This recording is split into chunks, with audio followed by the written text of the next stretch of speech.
Iniciando, como iba mencionando, vamos a iniciar lo que es justamente la unidad número 4, correlaciones bivariadas.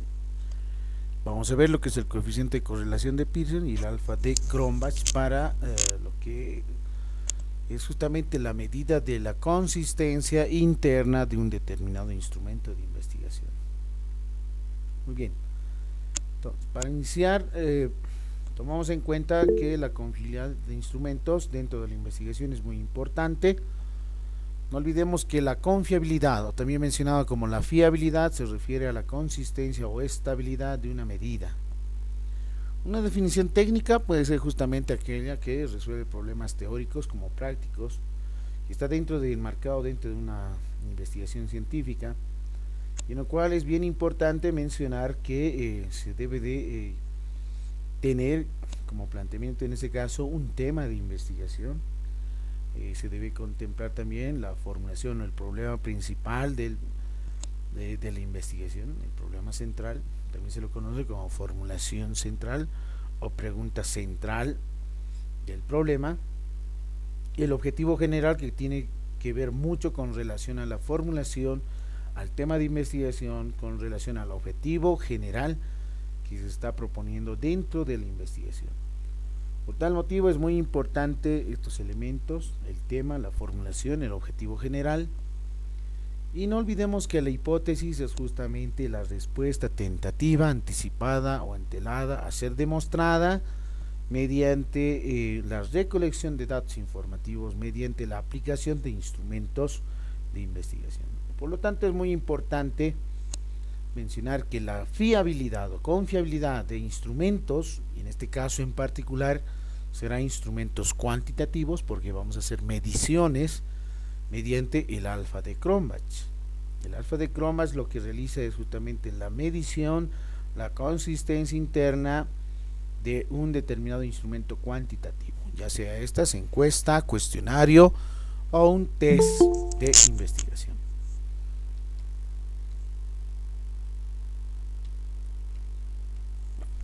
Muy bien. Mencionamos también que el coeficiente alfa mide la correlación entre las respuestas de un determinado guía de cuestionario, o también conocido como guía de encuesta, o bien un test de medición. Son justamente instrumentos de investigación cuantitativa.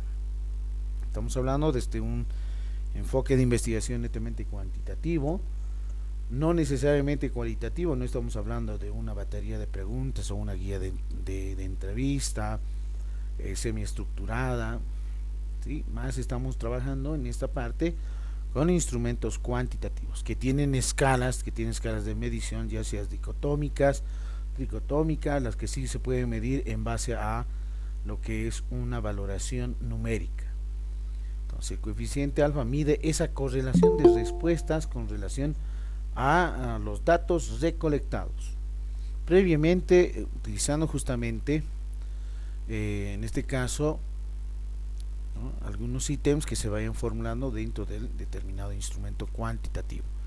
Por lo tanto, es muy importante mencionar también que la escala de medición alfa es calculada a partir de varianzas de los ítems, ¿no? Los ítems son justamente aquellas preguntas o reactivos que surgen justamente en la formulación misma a partir de los indicadores de la matriz de operacionalización de variables.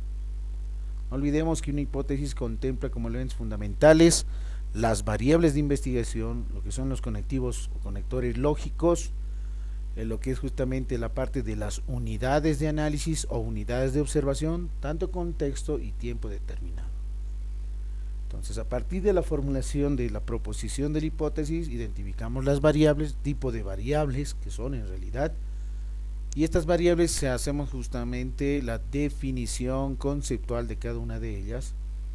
A partir de ello se hace una definición operacional, en el sentido de que se va a utilizar cierto tipo de instrumento que se va a poder medir tal variable, y por lo cual dentro de la definición conceptual emergen justamente las dimensiones, los indicadores, y que cada uno de los indicadores contempla a una serie de ítems o preguntas, o también conocido como los reactivos. Y una vez que contemplen cada uno de los reactivos en los determinados instrumentos cuantitativos, es muy importante formular las preguntas de manera coherente con relación a los indicadores, y no olvidemos que las dimensiones es aquel conjunto de indicadores. En realidad una variable contempla un conjunto de indicadores. Es muy importante también mencionar que reúne justamente dentro de la práctica el cálculo del alfa de Cronbach de manera metodológica, haciendo el uso psicométrico del coeficiente. Para este caso vamos a tomar en cuenta el uso de una hoja Excel o bien del SPS, y como también les he pasado los softwares correspondientes para el cálculo, en este caso, de la confiabilidad alfa de Cronbach. Una de las principales características y sus aplicaciones son estas, las que he mencionado, dentro de una investigación científica, porque los instrumentos tienen que ser, obviamente en este caso los instrumentos cuantitativos tienen que ser confiables, tienen que ser validados. Validez va en otro sentido al decir validez de constructo, validez por expertos, ¿no?, en el que se va dotando justamente la aplicación misma del instrumento dentro de la población, pero que tengan justamente las mismas características o elementos de la muestra. Entonces, lo que se hace es justamente con esos instrumentos que contemplan ítems y preguntas, es aplicar justamente una prueba piloto, y la prueba piloto es justamente para poder medir la confiabilidad y la consistencia interna del instrumento.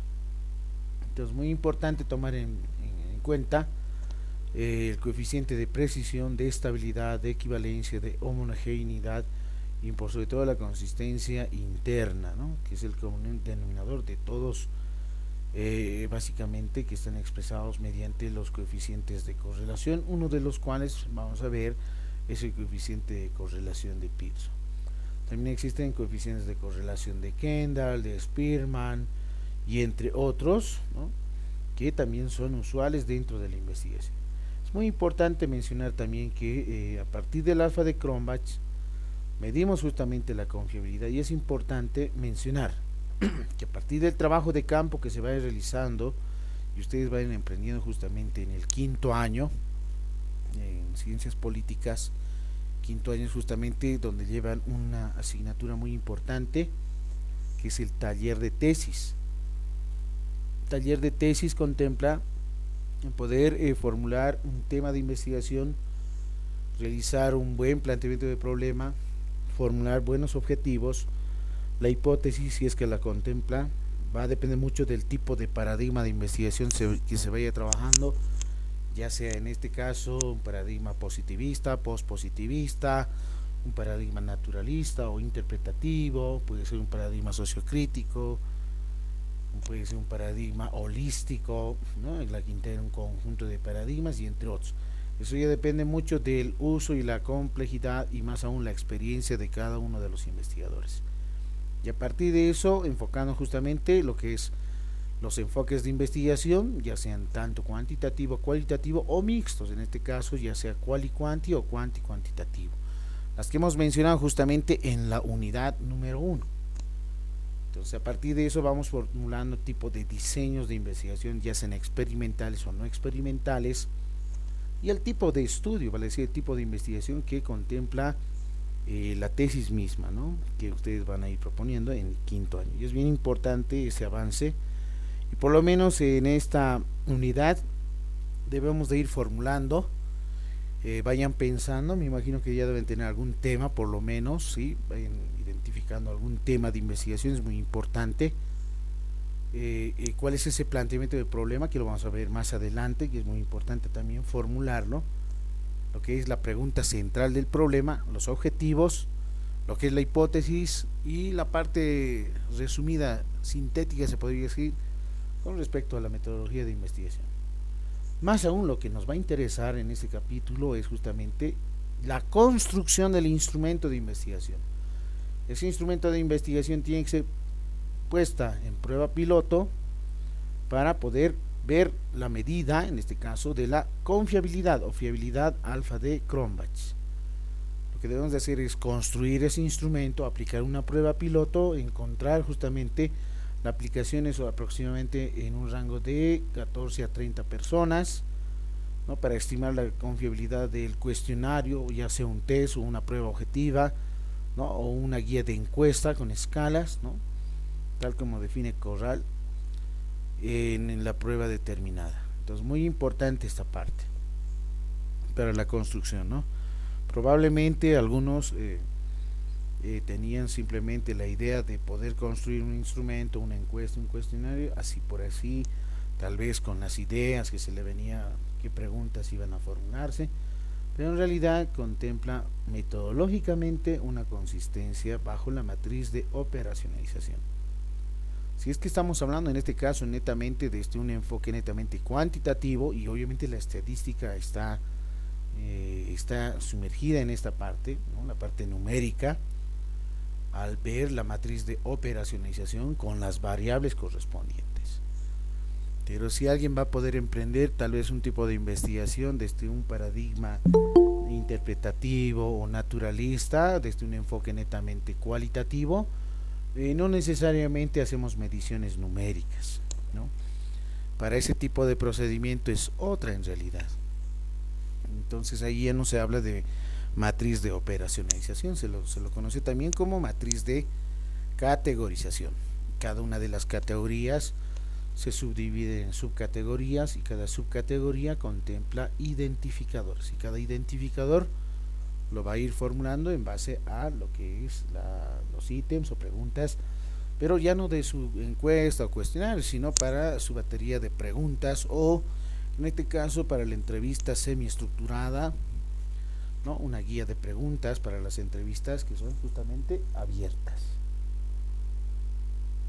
Entonces, para ese tipo de procedimiento es otro en realidad, ¿no? Es otro tipo de enfoque. Podemos mencionar además que el coeficiente alfa de Cronbach toma en cuenta la matriz siguiente.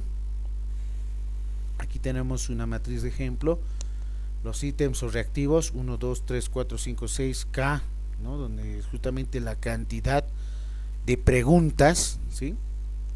Y tenemos a los sujetos que se van a aplicar 1, 2, 3, 4 hasta un valor M, donde M denota el número de sujetos, ¿no? Si van a ser 14 o 15 o 20, ¿no? Pero el rango correspondiente es esta, ¿no? Para su validación científica del instrumento, ¿no? En una determinada, en una prueba piloto en este caso, ¿no? Y en este cuadro de matriz lo que se anota en base a los ítems y a los sujetos que se han aplicado, las respuestas correspondientes, pero en escala de numeración, ¿no? Va a depender mucho las escalas, si van a ser dicotómicas, si van a ser tricotómicas, ¿no? Por ejemplo, si tengo las preguntas del 1 al 10, supóngase tengo 10 preguntas o 15 preguntas en un cuestionario con escala dicotómica, sí y no. Sí puede tomar un valor, supóngase 1, y no puede tomar un valor de 0, por ejemplo, ¿no? Pueden ser los valores en este caso, ¿no? Donde 0 significa confiabilidad nula y 1 representa la confiabilidad total. Es bien importante mencionar que el rango del coeficiente alfa de Cronbach siempre está entre 0 y 1, ¿sí? Y las escalas, por ejemplo, que se van definiendo sí, no, tal vez, sí, no, ninguna o no responde, por ejemplo, esas son una escala de 3, ¿no? Tricotómica en realidad. Puede ser una escala, cada uno de los ítems que contemple, por ejemplo, una escala Likert. Puede ser muy bueno, bueno, regular, malo, necesita apoyo, ¿no? Entonces puedo iniciar, que necesita apoyo puede ser 0, ¿no? Malo 1, regular puede ser tal vez 2, bueno 3 y muy bueno 4, ¿no? Hay una escala de 0 a 4 que es justamente una escala Likert. Entonces esas escalas de valores son justamente los que se notan aquí, puntajes, vale decir el valor numérico. Si se ha respondido bueno, ¿qué valor tendría que anotar? En la pregunta número 1, la primera persona, ¿qué ha respondido? Si es bueno, su puntaje sería en este caso de ¿cuánto? Hola, hola, ¿están ahí? ¿Se encuentran? Sí, licenciado, se lo escucha. Muy bien. Mejor lo anotaremos, ¿no? Estoy hablando de muy bueno. Su escala de valores 4. Bueno, puede ser la escala de 3, regular, la escala de 2, malo, la escala de 1, y no responde o necesita apoyo, ¿no? Esa puede ser una escala de 0. Miren, aquí tengo ya los valores numéricos de cada una de las escalas, y estas escalas ustedes lo definen, ¿no? Yo, por ejemplo, yo estoy definiendo: necesita apoyo 0, malo 1, Dime, hijito. regular 2, bueno 3, muy bueno 4, ¿no? Esa es la escala que estoy definiendo. Entonces, estas escalas ustedes van definiendo dentro de su instrumento de investigación, ¿sí? Entonces, cada uno, eso ya depende del investigador, cómo vayan a definir. Ahora, la que mencionaba era justamente una escala dicotómica, ¿no? ¿Qué tal si la respuesta es sí, tiene un valor numérico, ¿no es cierto? Pues supongamos 1, y si es una respuesta de no, puede tomar el valor de 0. Entonces, esta escala yo lo estoy definiendo, ¿no? Tal vez alguno así puede tomar el valor de 0 y no el valor de 1, ¿no? Pero eso ya depende mucho para poder determinar lo que es justamente el coeficiente alfa de Cronbach, ¿no? Es bien importante mencionar que el alfa de Cronbach del instrumento determinado tiene que estar en el rango de 0 a 1. Mucho mejor si está más cercano a 1, es decir, si tiene 0.75, 0.87, 0.90, 0.95. Ese alfa significa, y tiene un significado, implica de que la consistencia interna de ese instrumento es confiable, es altamente confiable, ¿no? Entonces, a partir de eso mencionamos que ese instrumento puede ser aplicable en este caso, ¿no? Recién vamos a aplicar a la muestra determinada para recolectar los datos de la investigación. Por otro lado, ¿qué tal si yo tengo un alfa de Cronbach? Imagínense 0.05 o 0.44, 0.33, 0.15, es decir, el nivel en este caso de consistencia interna es muy baja, o va a ser muy baja en realidad. Eso implica que uno de los ítems o reactivos o preguntas en este caso, que son estas justamente del 1, 2, 3, 4, que son las preguntas, la varianza correspondiente de esos puntajes está midiendo justamente, es una alta variabilidad, ¿no? No olvidemos que la varianza de un conjunto de datos, y ahí está justamente la parte de la idea, ¿no?, de varianzas, mide justamente esa medida de dispersión, cuán dispersos se encuentran, ¿no? Mientras la varianza sea muy grande, el alfa de Cronbach va a ser muy pequeña, o tiende a 0 o bien puede ser negativo. ¿Qué nos conviene? Que las variabilidades, es decir, la varianza en cada uno de los ítems, sean menores, ¿no? Sean muy pequeños en realidad, no sean muy grandes. Entonces, en ese caso yo voy a obtener un buen alfa de Cronbach, tal vez un 0.90, un 0.98, mucho mejor. La consistencia interna alta, se menciona que va a ser muy alta en este caso para el determinado instrumento. Es muy importante en esa parte, ¿no? Entonces, estas son las escalas que uno van definiendo, ¿no? Esos son los valores numéricos que se van anotando, ¿no? Una dicotómica puede ser una escala de Likert, por ejemplo, de opciones, puede ser, por ejemplo, muy de acuerdo, ni de acuerdo en desacuerdo, muy en desacuerdo, en desacuerdo. Entonces, son varias que pueden identificar en algunos libros de metodología de investigación para las escalas que son los puntajes correspondientes. Aquí tenemos en el siguiente cuadro las escalas en este caso los rangos, ¿no?, en los cuales se ve la magnitud del coeficiente. Por ejemplo, si yo tengo un coeficiente de correlación de 0.70, 0,7 a 1, significa que es muy fuerte o altamente confiable, se lo menciona, ¿no? Si tengo un rango de 0.5 a 0.69, es sustancial el coeficiente. Si tengo de 0.30 a 0.49, coeficiente alfa de Cronbach es moderada. Y si tenemos medidas dentro del rango de 0.10 a 0.29, ese coeficiente es baja, ¿no? Es muy baja. Y si es de 0.01 a 0.09, en realidad 0 tendiendo a 0, es despreciable, es decir, muy baja en realidad la consistencia. ¿Eso qué significa?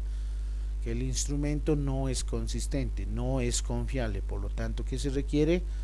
reformular, hay que reformular qué cosa, el instrumento, y hay que ver justamente dónde, en qué preguntas o en qué ítems tienen mayor varianza, ¿no? En las cuales se tiene que hacer la reformulación correspondiente. Si va a ser con relación a las escalas o la escala de valores de puntajes, si voy a reformular otro tipo de escala, si voy a ir cambiando justamente, entonces esa es la reformulación que se hace cuando se tiene muy baja, en este caso, ¿no?, la confiabilidad. Cuando se dice que es baja la confiabilidad, significa que el instrumento, que los ítems no están relacionados entre sí, por lo tanto es necesario hacer una reformulación. Es una fuente de Sierra Bravo, ¿no? Por otro lado, por ejemplo, Ruiz Bolívar menciona el rango de 0,81 a 1, tiene magnitud muy alta, de 0,61 a 0,8, alta, se lo dice coeficiente de alfa de Cronbach alta, de 0,41 a 0,60 tiene un coeficiente moderada, y de 0,21 a 0,40 baja, y de 0,01 a 0,20 muy baja. Entonces aquí, como pueden observar en estos dos cuadros, ¿no?, cada autor define justamente, miren, aquí de 0,7 a 1, aquí de 0,81 a 1, por ejemplo, ¿no?, muy fuerte o muy alta, ¿no? Entonces va a depender mucho qué tipo de rangos ustedes vayan tomando en cuenta, porque hay varios rangos de diferentes autores que van mencionando, pero estas son las que mayormente se utilizan y están en el documento. Las escalas Likert son las que he mencionado, ¿no?, aquellas que tienen 5 opciones en este caso, ¿no?, de selección, ¿no?, con valores designados, y la fórmula corresponde justamente a esta, donde n es la cantidad de ítems, en este caso las preguntas que se van a desarrollar, en este caso la cantidad de sujetos, ¿no?, con relación a la sumatoria, doble sumatoria con respecto a sigma, y sigma corresponde a ser justamente la desviación típica estándar, y sigma cuadrado justamente la varianza total, donde h y k son distintos valores diferenciados de una matriz. Esta fórmula más aún va generándose con el tiempo del transcurso, una fórmula equivalente a mencionar 1 menos la sumatoria de las varianzas de los ítems particulares con relación a la sumatoria total de ítems, a la varianza en este caso, ¿no?, total de ítems. Y utilizando algunas otras propiedades más, vamos transformando dentro de la teoría clásica de los test, ¿no?, que van comprendiendo justamente el coeficiente alfa de Cronbach, que es justamente un compuesto real con relación a las variables y con relación justamente a la varianza, que también es bien importante mencionar que ese conjunto de partes que son paralelas para alfa es exactamente igual a esta variabilidad como un valor esperado, es posible coeficiente de confiabilidad. También se le conoce como coeficiente por mitades, donde es justamente la simbolización de rho, esta es la letra griega, ¿sí? Se puede observar el rho, la letra griega ahí misma, y gracias a algunas propiedades se ha podido hasta hoy en la actualidad mejorar más aún, más entendible se podría decir, el cálculo mismo del coeficiente de Cronbach, ¿no? Entonces bien importante mencionar, y que también lo hemos compartido en el grupo de WhatsApp, la fórmula correspondiente está también, si han podido observar en software número 2, que he podido elaborar el software, es la misma, y ahí está con algunos detalles de dónde proviene la fórmula correspondiente. ¿Cuál es la interpretación, por lo tanto, del alfa de Cronbach? Puede ser interpretada de diferentes formas, pero existe un común denominador muy importante, ¿no?, para su interpretación, sin salirse del marco descrito. Porque no solamente va a ser única, ¿no?, porque la diferencia va a ser justamente cuando vayas identificando qué tipo de rango vas a encontrar tu alfa. Supongamos que te da 0,85, se encontraría en este rango, por lo tanto tendría una magnitud muy alta de la confiabilidad, ¿no? Y si yo tengo 0,85 en este rango correspondiente, se dice que es muy fuerte la consistencia interna, ¿no? ¿Qué tal si yo tengo 0,15? Entonces voy a estar en este rango de 0,10 a 0,29, por lo tanto el coeficiente es muy bajo en realidad, ¿no? Si es 0,15, por ejemplo, miren, voy a estar aquí, ¿no?, en este cuadro de rangos de 0,01 a 0,20. ahí se encontraría. Entonces, ¿qué significa? Que es muy baja en realidad, ¿no? La consistencia interna. Entonces va a depender mucho de los rangos correspondientes que vayan ustedes utilizando para la interpretación. Esa es la parte muy importante, ¿no? Entonces, por esa situación puede ser interpretada de diferentes formas, pero existe un común denominador de interpretación, ¿no? Con relación a los rangos que se vayan definiendo, pero sin salirse del marco, ¿no? De esa multiplicidad de interpretaciones, muchas veces algunos son contradictorios entre sí, como menciona Cortina, y esta situación ha llevado a este estadístico que ha sido sobreutilizado a lo largo del tiempo, así como se hayan ignorado algunas condiciones para las que se fue desarrollado en este caso, para hacer un recorrido de un conjunto de cualidades y limitaciones y estos esfuerzos que han sido obtenidos. Principalmente interpretaciones dadas al alfa que se encuentran justamente en este autor y posteriormente se exponen a algunos aspectos. Ahora muy bien, veamos y indiquemos algunas escalas. ¿Qué es la escala Likert? Una escala Likert es una herramienta de medición en primera instancia, ¿no? Es una escala en este caso de valores que hace diferencia, que tienen justamente, hace diferencia, es distinto, es diferente a las preguntas que contemplan las escalas dicotómicas, ¿no? Con respuestas, por ejemplo, sí, no, puede ser positivo, negativo, blanco, negro, etcétera, ¿no? Que nos permite justamente medir ciertas actitudes también, ¿no? Para conocer el grado de conformidad para cualquier tipo de afirmación que se proponga. En ese sentido, las categorías, miren, las categorías de respuestas van a servir para capturar la intensidad de una determinada encuesta que se vaya a aplicar. ¿Cuáles son los usos de los ítems del Likert? Podemos utilizar para medir diferentes actitudes de un encuestado, como por ejemplo para emplear para descubrir el nivel de acuerdo de una afirmación, la frecuencia con que se realiza cierta actividad, el nivel de importancia que se va a atribuir a un determinado factor, la valoración de servicio, producto, empresa, dependiendo, y la probabilidad de realizar una acción futura posterior. Entonces, ¿cómo tratar los resultados? Una vez terminado, elaborado el cuestionario o la guía de encuesta, cada ítem puede ser analizado separadamente o bien en determinados casos. Las respuestas de un conjunto de ítems Likert pueden sumarse y obtenerse un valor total. El valor asignado a cada posición es arbitrario y lo determina el propio investigador, el que diseña la encuesta o el cuestionario o el test de medición, ¿sí? Cada uno de ustedes va a ir elaborando el instrumento correspondiente, pero metodológicamente, ¿no? Dado este valor podemos también calcular, ¿no? Como las que hemos visto, las medidas de tendencia central, como la media o promedio, la mediana y la moda.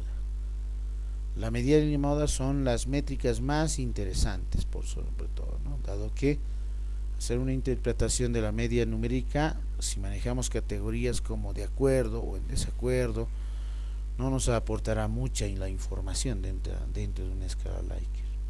Entonces, bien importante definir qué tipo de escalas voy a ir utilizando, ¿no? Si va a ser dicotómicas o tal vez tricotómicas, o voy a tener más aún de escalas que defina, o probablemente desde una selección múltiple, ¿no? Porque hay algunas que se eligen, ¿no es cierto? Entonces eso ya depende mucho del investigador. Por ejemplo, aquí tengo las escalas. Licenciado, perdón, buenas noches, una consulta. Sí. A ver, dígame. Licenciado, la escala de Likert no es igual que las preguntas cerradas, Lick. A ver, escalas son otras en realidad. Cuando tú me dices preguntas es otra la situación, ¿no? A ver, aquí te voy a diferenciar. Mira, tenemos aquí una proposición.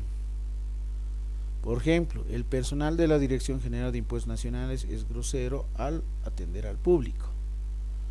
Estas que estás viendo, muy de acuerdo, ni de acuerdo, en desacuerdo, muy en desacuerdo, son las escalas, y eso se la conoce como escalas Likert.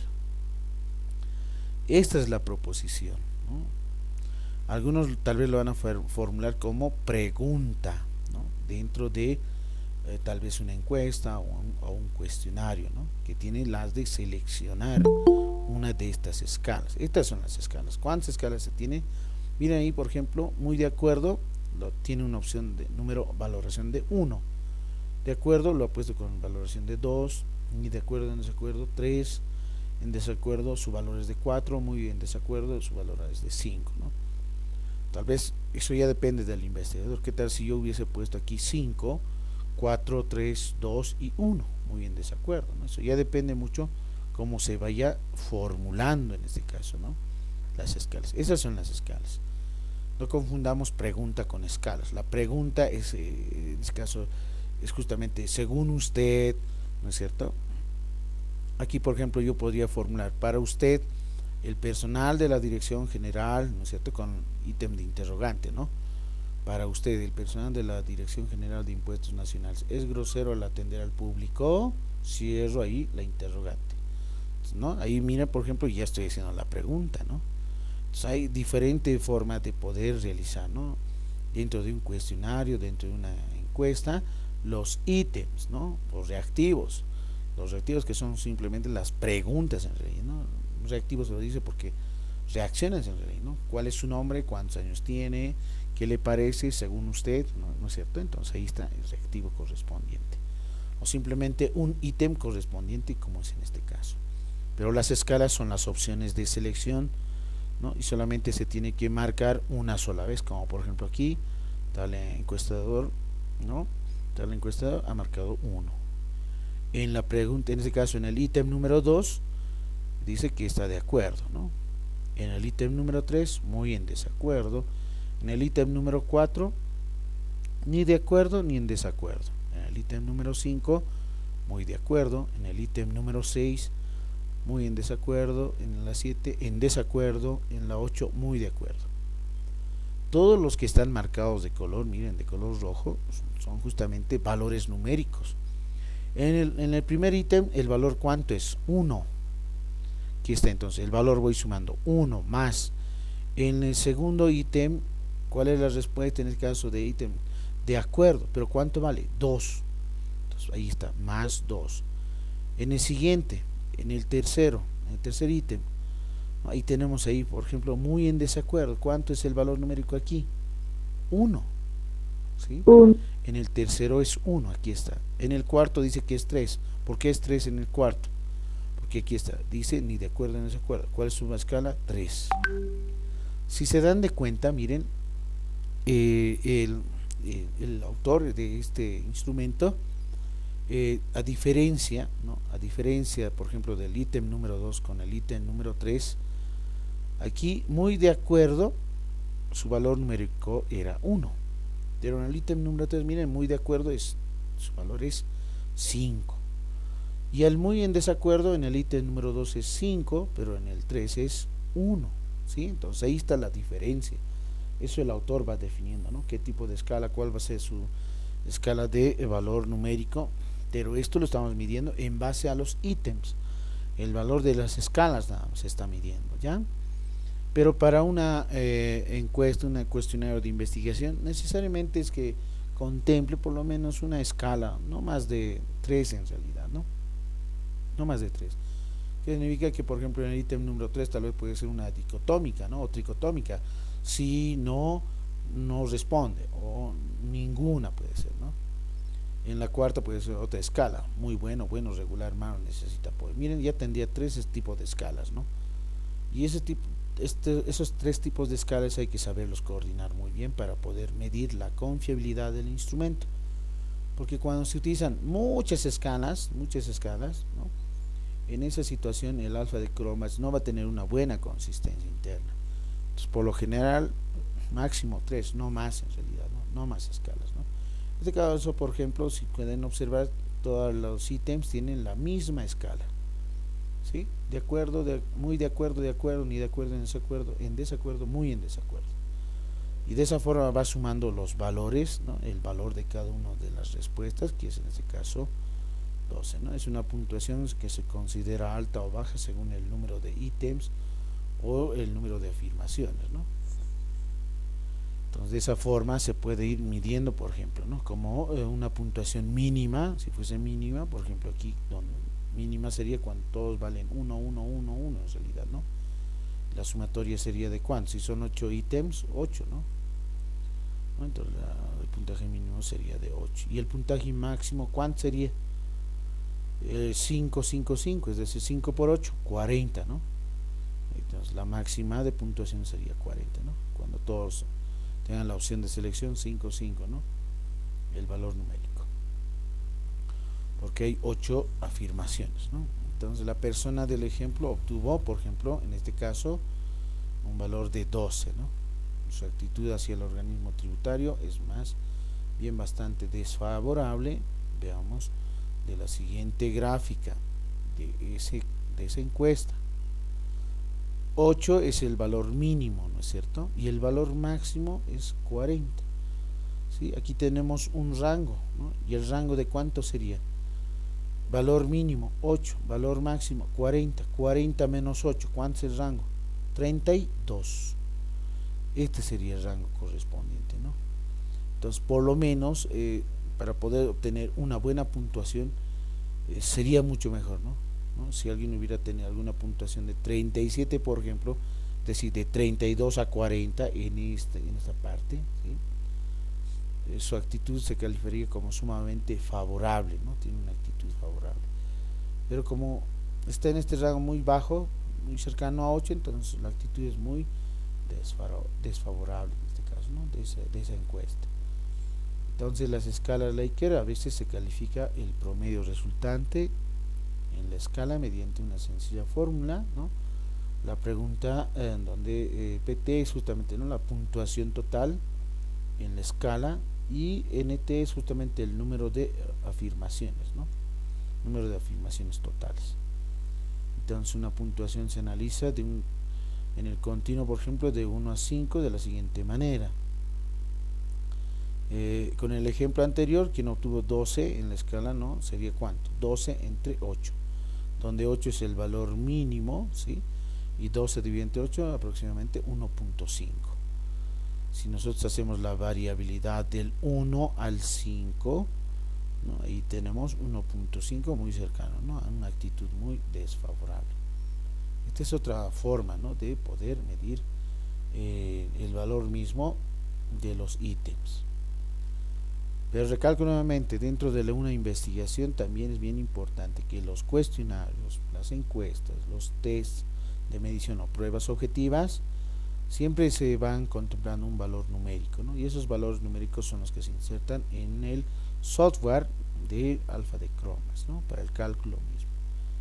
Entonces esta parte que ves así de manera manual, numérica, y obviamente no todos van a estar haciendo de manera manual, para eso son los softwares. Los software en este caso remedia todo este procedimiento, ¿no?, de suma, realizar el rango, corresponde el tipo de análisis, ¿no es cierto?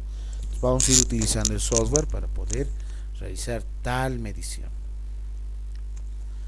Preguntas en lugar de afirmaciones, ¿no? En la actualidad la escala original con frases se han extendido a preguntas y observaciones, como se puede apreciar en este ejemplo, ¿no? La pregunta: ¿cómo considera usted al conductor del programa? Por ejemplo, muy buen conductor, tiene un valor de 5. Mal conductor, valor de 2.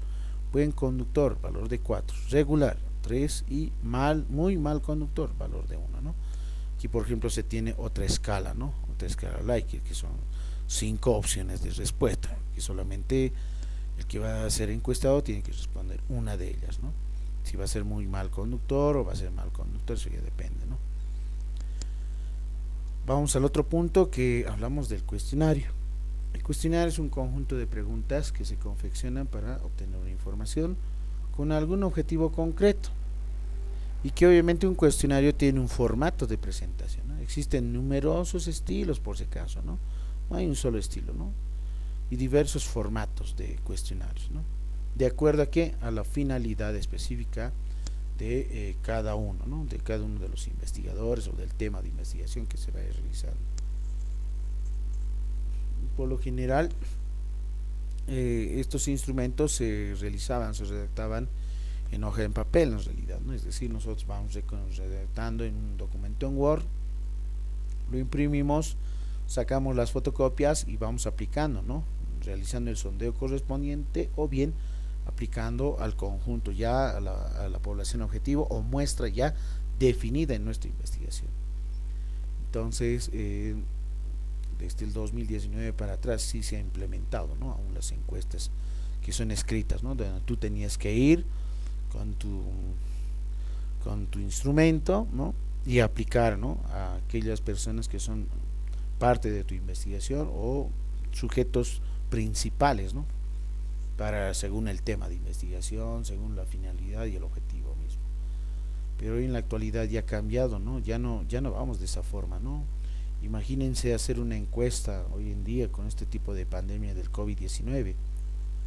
Al solo hacer, imagínate, unas 30 encuestas, una de esas 30, imagínate que 5 a los que has encuestado y no lo sabías tenían COVID positivo, ¿no? Y después ya estás ahí muy mal, imagínate. No es nada sencillo hoy en la actualidad aplicar instrumentos como por ejemplo la encuesta o un cuestionario, ¿no? Ir ahí justamente a realizar entrevistas más aún, más complicado, ¿no? Porque tienes que estar face to face, cerca, muy cercano, ¿no? Para poder escucharme, para poder preguntarle. Entonces, hoy en día ya no es nada sencillo en realizar la recolección de datos, pero hay algunas alternativas que también los vamos a mostrar más adelante con relación a cómo aplicar un cuestionario, una encuesta o una entrevista misma.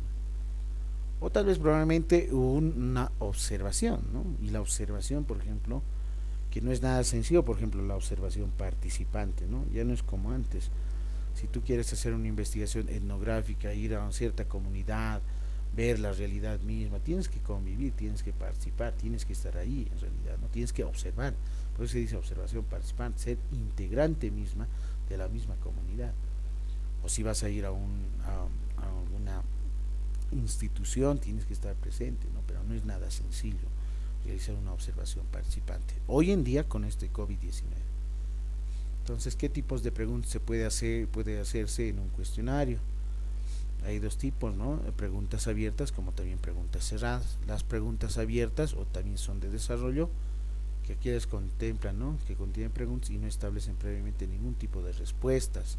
Son preguntas abiertas, que mayormente las guías de entrevista semiestructurada o en este caso la batería de preguntas para una entrevista se utilizan mayormente, ¿no? Preguntas abiertas. Por lo general las preguntas cerradas, ¿no? Son aquellas que contienen opciones de respuesta, es decir, esas opciones de respuesta son justamente las escalas, ¿no? Las escalas correspondientes, o pueden ser selecciones múltiples, ¿no? Entonces, muy importante, tipos de preguntas abiertas y cerradas, o también puede ser mixtas, ¿no? Abiertas ya serán para una entrevista, ¿no es cierto? Para una batería de preguntas. Si son netamente cerradas, será pues para una encuesta, un cuestionario. Y si son mixtas, pueden ser tanto preguntas abiertas como cerradas, ¿no? Entonces ese instrumento sería mixto en realidad, ¿no? Puede ser tal vez una encuesta primero con preguntas cerradas, luego con preguntas abiertas. Eso ya depende también del enfoque de investigación. Cuando nosotros trabajamos con entrevistas, observación participante, guía de investigación estructurada en este caso, estamos viendo justamente desde una perspectiva netamente cualitativa, de enfoque cualitativo. Y si yo trabajo con cuestionarios, con test, con encuestas, que contemplan preguntas cerradas, netamente desde un enfoque cuantitativo. Y si yo trabajo con ambos, tanto preguntas abiertas y cerradas, los instrumentos mismos van a ser mixtas en realidad, ¿no? Entonces pues estoy trabajando desde un enfoque netamente mixto, ¿no? Ya puede ser cuantitativo o cuantitativo. Ahí está la parte muy importante para la formulación de los ítems, ¿no?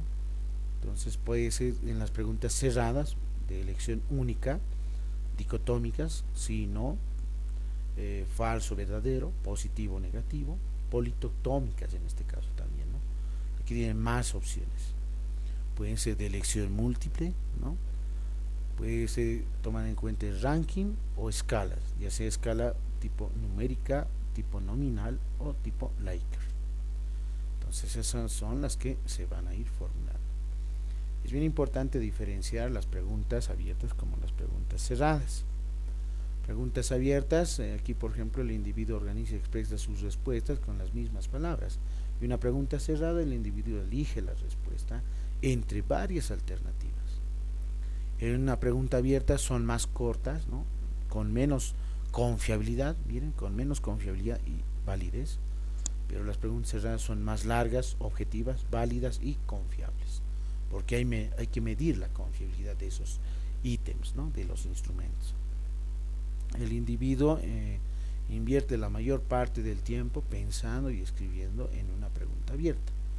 Pero en una pregunta cerrada el individuo simplemente invierte la mayor parte del tiempo leyendo y pensando, ¿no? Es más rápido en realidad. La calidad depende de la gran medida de la habilidad del examinador, y la calidad depende aquí de la competencia de quien lo ha elaborado. Dentro de las preguntas abiertas son relativamente más fáciles de elaborar, pero más difíciles de tabular, y es la parte muy compleja en realidad, ¿no? Mayormente en las tesis de maestría, tesis doctorales, se trabaja netamente, ¿no?, con entrevistas en profundidad, entrevistas colectivas, entrevistas individuales, trabajando con grupos focales, observación participante, observación directa, no directa, asistemática, y entre otros. Entonces aquí, para poder hacer ese tipo de análisis más complejos, se requiere más tiempo, ¿no? Por eso que hay situaciones que cuando realizas una tesis doctoral o de maestría, se requiere más tiempo, porque tú tienes que redactar todo lo que has entrevistado. Imagínate entrevistar a simplemente 10 personas, ¿no? Tienes una batería de preguntas de 5 principal para iniciar, y a partir de eso surgen varias preguntas también abiertas, ¿no? Y tienes que tabular todo ese diálogo correspondiente, ¿no?, en la entrevista. Y hay que identificar, ¿no?, comunes denominadores, ir seleccionando. No es nada sencillo, es más complicado. Mientras esta otra es más sencilla, más rápida, más directa, puedes tabular en una hoja Excel, en un cuadro, puedes sacar sus diagramas, tanto de barra, circular, puedes hacer la elaboración e interpretación misma de los resultados que hayas obtenido. Es más fácil, más directo, ¿no?, la tabulación de respuestas. Pero aquí no necesariamente, ¿no? Va a depender mucho y varía. Entonces, bien importante, ¿no? Esta es más expuesta a la manipulación del examinador, y esta es más expuesta a la de adivinación, por ejemplo. Muchas veces ocurre eso, ¿no? Tal vez hay una opción que no sabes cuál elegir, ya bueno, la opción A o la opción B, etcétera, ¿no? Entonces ahí está la diferencia entre preguntas abiertas y preguntas cerradas. Y la estructura de un cuestionario, por lo general se tiene una portada, ¿sí? Que incluye una carátula general, ¿no? Puede decir guía de cuestionario dirigido a padres de familia o a los estudiantes de universitario, etcétera, ¿no? Que debe de incluirse el logotipo de la institución en ocasiones, ¿no?, el logotipo símbolo que se identifique, una parte de instrucciones, en este caso el propósito general del estudio o el objetivo de la investigación, algunas motivaciones, ¿no? Hay una parte de preámbulo en este caso, ¿no?, que sus respuestas van a ser altamente confidenciales, los cuales, etcétera, ¿no? Hay un preámbulo correspondiente. Y luego ya vienen las preguntas, ¿no?, ya sean cerradas o abiertas. Eso ya depende mucho. Y finalmente el agradecimiento correspondiente, ¿no?, a las instrucciones. Bien, entonces ahí, como podemos ver, voy a terminar con la parte de estas técnicas, 3 principales: entrevista, encuesta y observación. 3 técnicas fundamentales que se utilizan dentro de la investigación científica cuando ustedes vayan realizando su tesis. Por lo menos ya para el siguiente año hay que estar emprendiendo y tienen que ir pensando. No se olviden, la siguiente clase vayan pensando el tema, ¿sí? Y voy a anotarlo aquí, es bien importante. Lo que necesitamos es justamente el tema de investigación, ¿sí? Y creo que los he pedido, ¿no? ¿O no los he pedido? ¿Cuál sería el tema de investigación que ustedes tienen pensado, ¿sí?, como punto número 1? El punto número 2 va a ser justamente lo que es la pregunta o formulación del problema, ¿no? Pregunta principal, ¿sí?, la pregunta principal del problema. Punto número 3 será el objetivo general. El punto número 4 es justamente la hipótesis de investigación, que contempla variables, ¿no? El punto número 5 será población y muestra. Estos 5 elementos, por favor, para la siguiente sesión, no se olviden, es bien importante, vayan pensándolo y van a ir presentando y voy a ir revisando Es muy importante a partir de esto tener la idea de su tema de investigación, cuál es la pregunta o la formulación principal del problema, ¿no?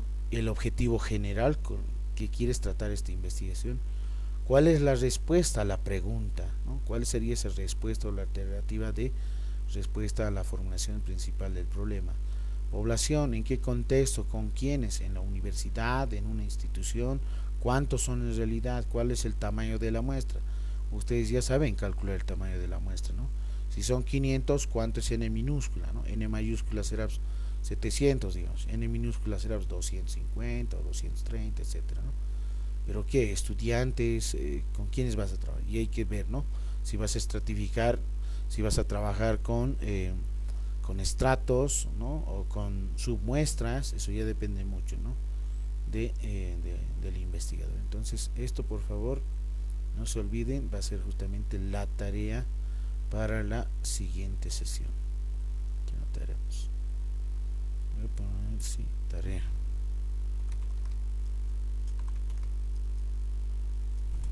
El jueves, ¿no? El jueves, ¿qué fecha cae? 15, ¿no? 15 de julio. 15 de julio. ¿Y el 15 de julio hay alguna actividad? ¿No? ¿No ve? Ustedes son del Alto, ¿no? No son de La Paz. Ya de aquí. Van a estar de festejo, no creo, ¿no? Es feriado, Lee. ¿Es feriado? Y ahí está, tarea para el jueves 15 de julio. ¿Está bien? A ver qué dicen los demás antes de que envíe esto, ¿no? Buenas noches, habla René. Muy buenas noches. Antes, Hola. por favor, sí, antes voy a terminar ya la sesión para que se grabe, por favor, un ratito ahorita las consultas, ¿ya? Bien. Ahora sí. Ok.